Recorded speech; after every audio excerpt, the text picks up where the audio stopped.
Gareth, you earned the right to be the top seed. How did you feel being top of the pile? And the other teams that came out, how do you feel about the draw?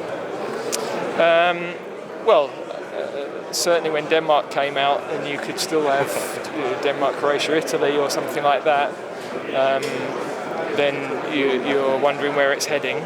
But then of course you have to be very careful not to underestimate the opponents you have, because I've seen, I've been fortunate as a coach and a player. I've been to 8 tournaments. I've seen a lot of teams that were fancied and well ranked going into tournaments not deliver and not get out of their group. So we have to have the humility to start again, as well as we've been playing and as well as we've built over a long period of time. And we've had sort of 5 years we've been ranked in the top 5 in the world for 5 years.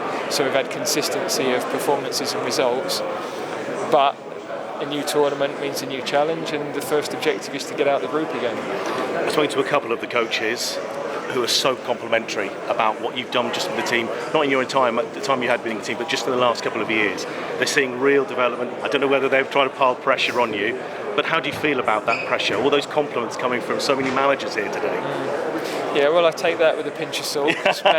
Managers are good at that, because I do it myself. But no, I think, look, it's clear the team are heading in a good direction. The rankings came out this week. We were 3rd in the world, so I think our performances across the calendar year have been good. 8 wins, 2 draws. We won the toughest qualifying group and we won it comfortably.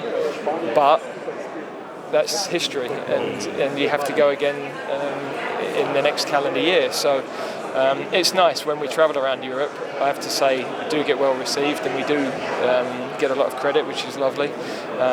But of course, we know there's still a step we want to take, and that's what drives us. Gareth, what pressure do you feel you're under when you look now for the preparations for this group stage? You want to win the tournament. It's been semi-finals, a final, quarter-finals. How much pressure are you under from yourself, the whole thing, to actually take this team and win a title? Well, you're quite right. Probably the biggest pressure is what you put on yourself because of what you want to achieve and what you want to bring for your country, really.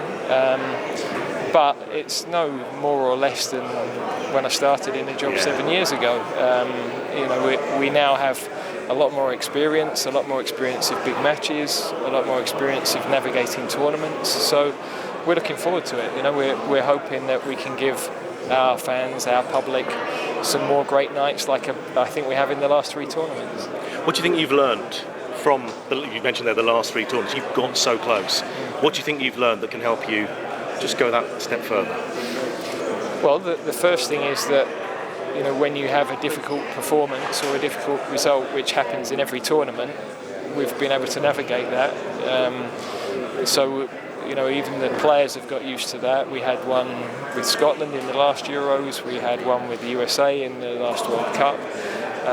So you have to stay on track in those moments. But also we've got great experience of really big matches. I mean, we've had several quarterfinals which people kind of dismiss now, but quarterfinals of major tournaments are big games, and we won one in Russia against Sweden that we won quite comfortably. We beat Ukraine, which was also one that looked more comfortable because of the way we approached it. They're big nights, and they're stored in the memory bank for us as a staff, but also a lot of the players that are with us. Gav, can you give us a sense of how the players will feel? They'll know the draw that's come through. They'll be hungry, but you've got a special group, a generation of players here. Everyone here is asking me, how good is Harry Kane? How good is Jude Bellingham? I'll ask Gareth Southgate, he'll tell me. But in terms of the players, how much do they think this is a moment in time, a special moment for them to deliver for their country? Well, I think every group of players realises that you only get a certain number of tournaments, and you want to be playing in a team that has a chance of winning.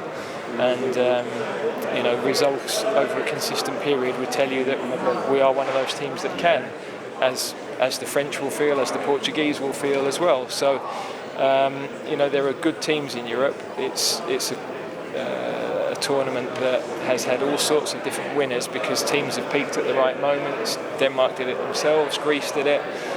So it does throw up some anomalies, but we want to be going into every tournament competitive as we are.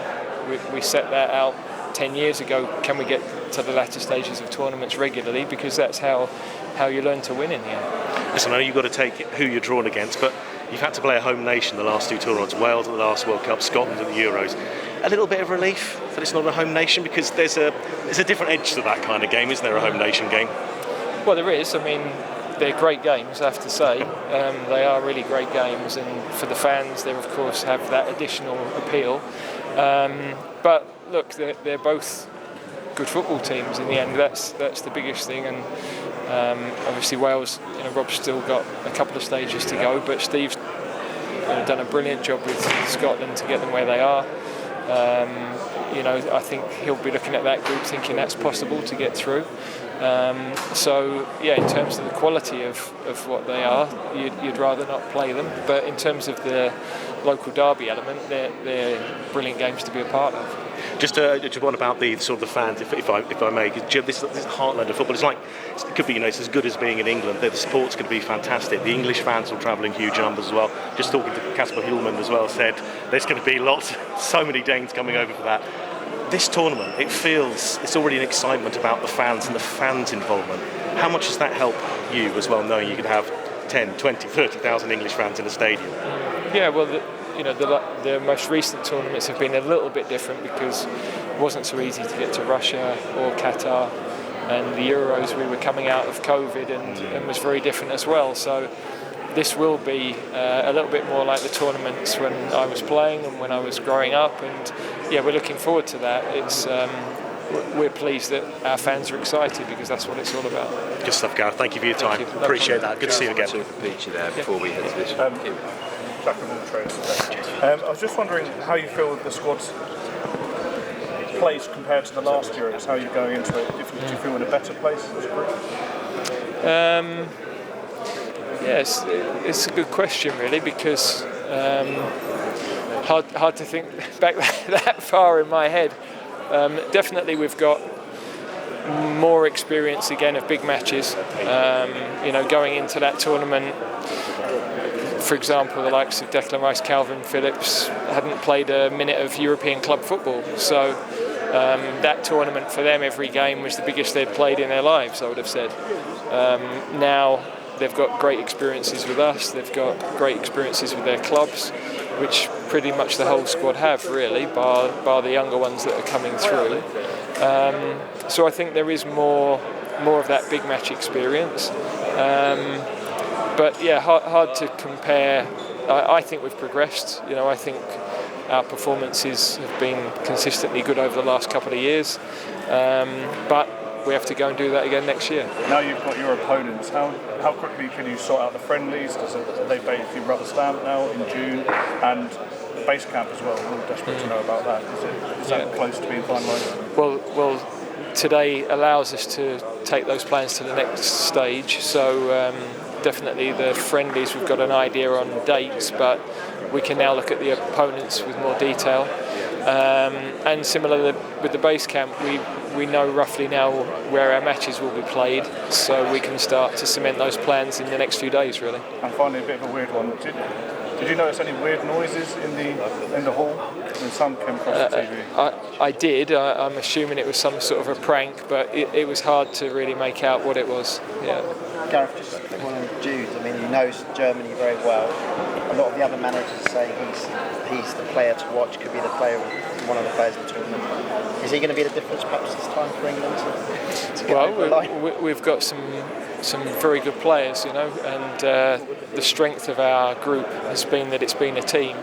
So he's progressing brilliantly, but he's still a young player, and we don't want to put any more pressure on him than already exists. But everything he's had to deal with to this point in his career, he's done brilliantly, and he's had a fabulous year with us. He's had a fantastic start with Real Madrid.